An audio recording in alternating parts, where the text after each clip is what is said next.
Amis de Folle Nature, bonjour. Aujourd'hui, nous allons faire un gâteau un peu spécial, un gâteau à l'orange. Alors, j'ai découpé des oranges. Les oranges sont des oranges évidemment bio et de mon jardin. J'ai la chance d'avoir un oranger magnifique. J'ai découpé des rondelles d'orange que j'ai mis à cuire avec du beurre végétal, puisque je ne prends pas de beurre de vache. J'ai pris 3 œufs. Voilà, que je vais couper dans un saladier. Ensuite, j'ai mis de côté du lait d'amande, du sucre pur canne non raffiné, du miel et ensuite un pain au petit épeautre que j'ai fait hier soir. Alors, j'ai coupé un morceau de ce pain au petit épeautre, j'ai pris 400 grammes que je vais couper en morceaux, mettre à l'intérieur de mon saladier et je vais y rajouter 100 g de lait d'amande. Je pense que ça suffira, on verra en fonction. Voilà, donc du coup j'ai rajouté 200 g de plus, donc on va dire qu'on va mettre 400 g de lait parce que c'était un pain un peu compact. Mais après vous pouvez le faire avec du pain normal, c'est des restes de pain. Moi je faisais beaucoup ça quand il nous restait du pain un peu rassis. Ça fait un gâteau qui est très très bon à la fin. Donc voilà, je l'ai fait chauffer au four à micro-ondes avec le lait. J'ai un peu mixé. Maintenant je vais y incorporer les 3 œufs. Voilà, c'est une recette qui est somme toute assez simple, qui permet d'utiliser le pain un peu rassis. Alors moi je l'ai fait avec du pain que j'ai fait hier évidemment, c'était pour vous montrer ça. Et donc est une bonne recette pour les journées comme aujourd'hui où il pleut. Ensuite je vais y rajouter le sucre, voilà, dans la cassonade. Et je vais y mettre... Je vais voir si je mets 100 g de sucre parce que je ne sucre pas énormément. Donc on va mettre 100 g de sucre. Nous avons les oranges, nous allons aussi sucrer les oranges.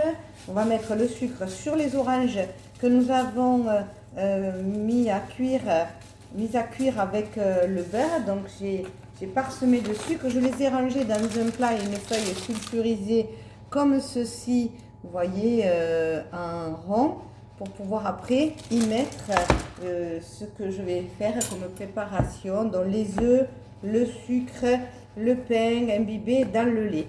Et puis voilà, on mélange le tout. Donc j'ai mixé le tout, j'ai pris un petit mixeur pour que les croûtes qui sont encore un petit peu dures puissent faire une pâte un peu plus homogène. Et j'y rajoute alors là on n'est pas obligé, ça fait comme soit un flan, soit ça peut lever comme un petit gâteau, donc ça peut être sympa. J'ai rajouté un petit sachet de levure de gluten free, de la pâte à lever, voilà.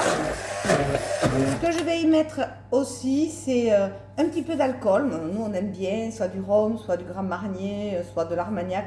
Je crois que je vais mettre un peu de Grand Marnier parce que c'est bon. Donc voilà, je mets l'équivalent d'un petit verre, comme ceci. C'est un petit verre justement à digestif que je mets à l'intérieur. C'est pas mal, mais bon, ça va donner un goût assez sympa. Voilà, donc je le mixe bien. Voilà ce que ça va donner. Comme une pâte.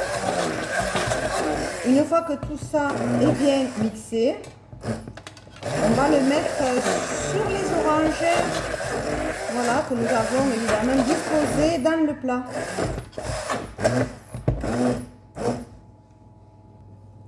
Voilà, donc nous allons pouvoir mettre cette pâte que nous avons faite avec le pain à l'épeautre, 3 œufs, du beurre d'amande, des oranges, du sucre cassonade et donc un petit alcool Grand Marnier. On peut y mettre, si on veut autre chose, on peut y mettre du rhum, de l'Armagnac, du muscat même, puisque nous sommes quand même à côté de Frontignan où nous avons de très très bons muscats.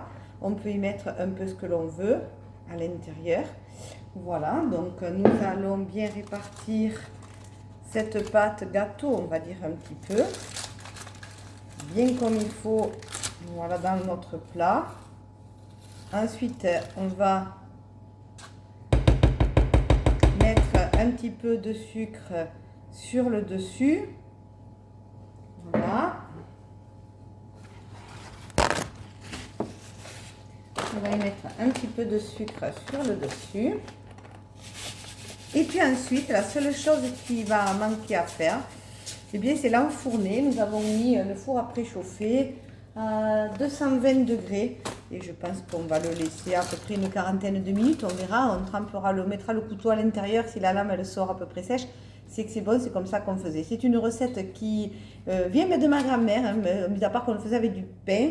N'oubliez pas que vous pouvez le faire aussi avec du pain normal, hein, du pain à base de blé, du beurre, tout ce qu'il y a depuis normal, du lait et tout ça. Moi j'ai pris du lait d'amande. Alors c'est une recette que je fais et qui pour moi me permet de ne pas utiliser beaucoup de choses que je vais acheter, puisque j'ai 2 poulets qui me font 2 œufs. J'ai aussi la chance d'avoir des fois des amandes. Là j'ai acheté le lait aujourd'hui parce que j'avais plus d'amandes, mais j'ai acheté des noisettes pour faire du lait de noisettes. Comment fait-on un lait végétal? C'est tout simple, hein, je vous en ferai une autre fois. Ben, on met les amandes, moi je mets 200 g d'amandes avec 1 litre d'eau de source, et puis je passe tout au blender plusieurs fois. Ensuite je tamise et puis je repasse, etc. Voilà, et ça me fait un lait d'amande ou de noisettes, ou ça dépend ce que vous avez envie de manger. Et puis le sucre, c'est toujours du sucre non raffiné. Voilà, écoutez, on verra quand ça va sortir du four. Je vous mettrai des petites photos. J'espère que cette recette vous a plu. À bientôt!